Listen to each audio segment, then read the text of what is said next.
Vamos ajustar a margem esquerda do título H1 e do subtítulo H2. Eles estão muito próximos à margem da página.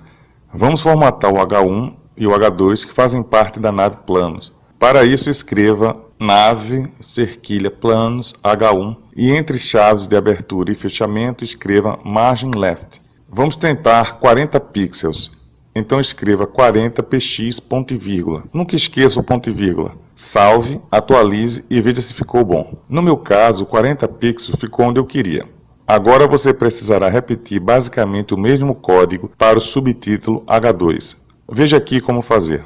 Como fiz para remover a numeração da lista dos planos e para espaçar o texto. Veja como é simples. List style, none, ponto e vírgula. Isso vai remover as marcações e numerações das suas listas e usamos line height com 20 pixels. Isso vai dar um espaçamento entre as linhas. Aumente o tamanho de 10 em aulas anteriores para font size 14 pixels. Veja as modificações. Se você modificar OL, lista numerada, para o L, lista não numerada, como na figura mostra, salvar e atualizar, vai perceber que em vez de números agora aparecem marcadores em forma de círculos. Você pode ainda usar o atributo type para mudar a aparência dos marcadores. Type igual a circle, type igual a square ou disk são as opções. Veja um exemplo com square no código e veja como ficará na página web. Vamos mudar a posição do texto, criar conta e login. Para que a gente possa manusear, reposicionar, ajustar esse texto como quisermos, vamos criar uma nave e chamá-la de login no arquivo HTML.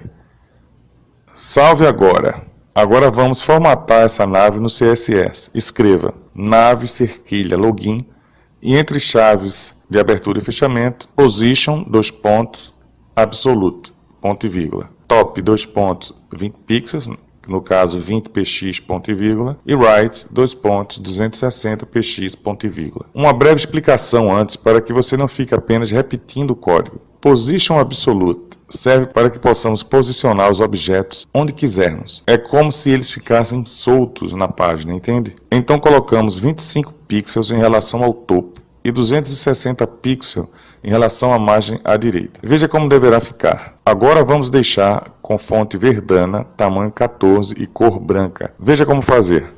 Vamos chamar a imagem servidor.png, que deverá estar dentro da pasta imagens. Caso você tenha baixado a imagem para outra pasta, certifique-se de escrever aqui o caminho correto. Veja como fazer. Abaixo da chamada do banner, escreva sua linha de código. Não esqueça de abrir e fechar as aspas duplas. Salve, atualize e veja o resultado. Ainda não está como queremos. Nós vamos precisar reposicionar a imagem. Então, no arquivo CSS, escreva. Veja novamente a propriedade position com o valor absolute para posicionarmos a imagem livremente na página. Vamos estipular a largura em porcentagem dessa vez. Mova 320 pixels para a direita e deixe com 50 pixels em relação à margem superior. Salve, atualize e veja como ficou. Caso não tenha ficado exatamente como mostrado, tente ajustar modificando os valores. Existe outra propriedade chamada float, que veremos mais à frente quando usar a posição absoluta e quando usar float, ok?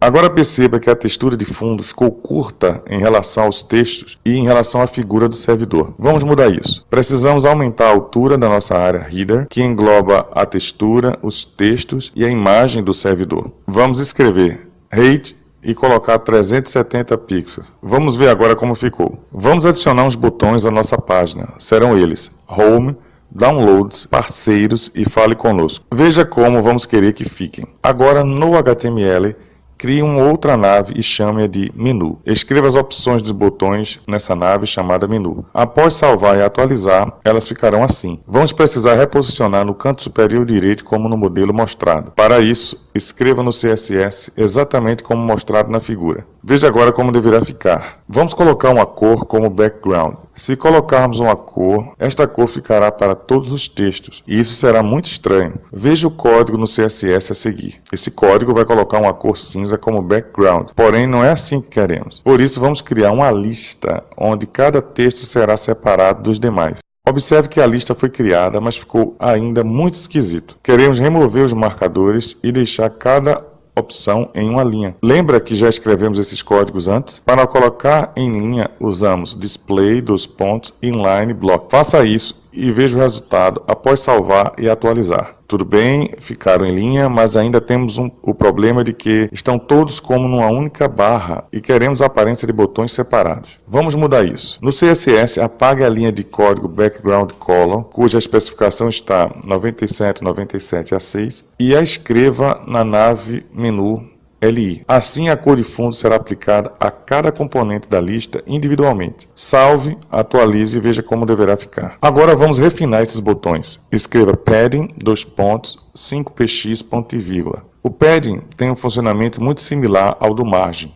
Porém, ao invés de dar um espaçamento externo, ele dá um espaçamento interno. Para entender melhor, coloque valores maiores e faça seus próprios testes. Após colocarmos 5 pixels para o padding, vamos ver o resultado. Ainda não ficou muito bom. Vou aumentar para 6. Acho que visualmente ficará melhor. Agora precisamos reposicionar nosso menu para ficar como na figura. Ainda no CSS, vamos adicionar os códigos para posicionar e vamos também mudar o tipo e a cor da fonte. Apague todo o bloco nave cerquilha menu e escreva no nave cerquilha menu LI o seguinte: Display Inline Block Background Color cerquilha 9797 A6 ponto e vírgula, um padding de 6 pixels, Position Relative ponto e vírgula, Bottom 270 px ponto e vírgula, Left 500 px ponto e vírgula, Font Family Arial ponto e vírgula, Font Size de 12 pixels, então 12 px, ponto e vírgula, Color,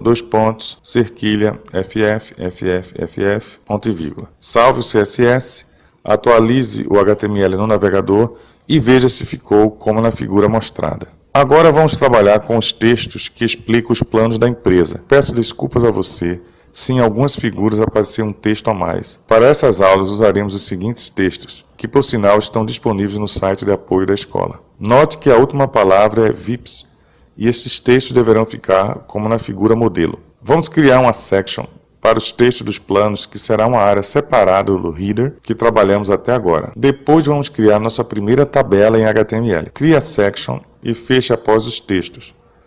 Depois crie uma tabela com a tag Table e o ID chame de planos. Em seguida crie apenas uma linha TR para a tabela e feche no final como mostrado. E feche a tag com /table. Após isso, vamos criar 4 colunas com a tag TD. Isso mesmo, para cada linha desejada na tabela, abrimos e fechamos uma TR. E para a coluna, abrimos e fechamos uma TD. Para você compreender melhor como as tabelas funcionam, vamos ver um exemplo simples num código HTML. Observe que ela tem aspas, 2 linhas. Observe que ela tem apenas 2 linhas, TRs, e cada linha tem 3 colunas, TDs. Não esqueça de abrir uma TD e fechar ao fim de cada linha. Note também que demos como ID o nome tabela. No arquivo CSS, formatamos essa tabela colocando uma borda de 1 pixel, com a cor sólida preta. Observe atentamente que colocamos borda apenas nas colunas e não em toda a tabela. Por isso escrevemos table, cerquilha, tabela, espaço TD. Bem, acredito que com essa explicação ficou um pouco mais fácil de entender o funcionamento da tabela que criamos na nossa página, onde cada coluna contém um texto específico. No entanto, nossa tabela ainda está muito desorganizada. Precisamos formatá-la para deixarmos com as cores e o posicionamento que queremos. Escreva table, cerquilha, tabela planos e escreva position absolute. Especifique uma largura de 945 pixels para testar. Vamos salvar, atualizar e ver como ficou. Ainda não está bom. Toda a tabela ainda está muito para a esquerda. Vamos colocar 214 pixels para a margem esquerda da tabela. Melhorou, mas ainda não está como queremos. Vamos formatar as colunas agora, cada TD e não toda a tabela como fizemos. Abaixo, crie um bloco iniciado com table, tabela, planos, TD. Justifique os textos, dê um espaçamento interno com padding, mude a fonte para Arial e o tamanho para 13 e cor do fundo ou cor de fundo, adicione o hexadecimal mostrado. Perceba que após salvar e atualizar, será preciso ajustar a largura e margem esquerda. Por isso mudei para 939 pixels e 206 respectivamente. Veja como deverá ficar. Faça você mesmo seus próprios testes, ok? Vamos chamar a imagem dos botões dos planos. Escreva no HTML o seguinte código. Identifique-o como botões planos e use para chamar IMG SRC e dentro da pasta imagens a figura barra dos planos 2. Salve, atualize e veja o resultado. Vamos ajustar o posicionamento. Margem top 0 vai deixar topando com o header e margem left com 215 pixels posicionou ao centro. Essa não é a única forma de fazer esses ajustes. Na verdade, nesse curso básico, estamos aprendendo no braço como funcionam as tags, também os elementos e propriedades mais comuns. No entanto, no curso intermediário, vamos aprender a fazer tudo isso de uma forma ainda mais profissional. Vamos em frente. Perceba que nossa tabela abaixo dos botões tem um espaço em relação a esses botões que não queremos. Por isso, vamos ajustar. Ficou bem legal, não? Faça os ajustes necessários para deixar seu layout como mostrado. Você precisa entender que essas posições que estabelecemos vão funcionar diferentemente em navegadores diferentes. Veja nossa home em navegadores diferentes. Isso ocorre porque propriedades como margin, padding, height e width, os diferentes navegadores interpretarão também de maneiras diferentes. É praticamente impossível agradar a gregos e troianos quando se trata de navegadores. Mas no curso de HTML5 intermediário, veremos técnicas para minimizar esse problema. Estamos no curso básico e você está aprendendo o funcionamento ainda. Mas não se descabele. Vamos ensinar boas práticas no curso intermediário. Eis como está a nossa página do curso de HTML5 básico.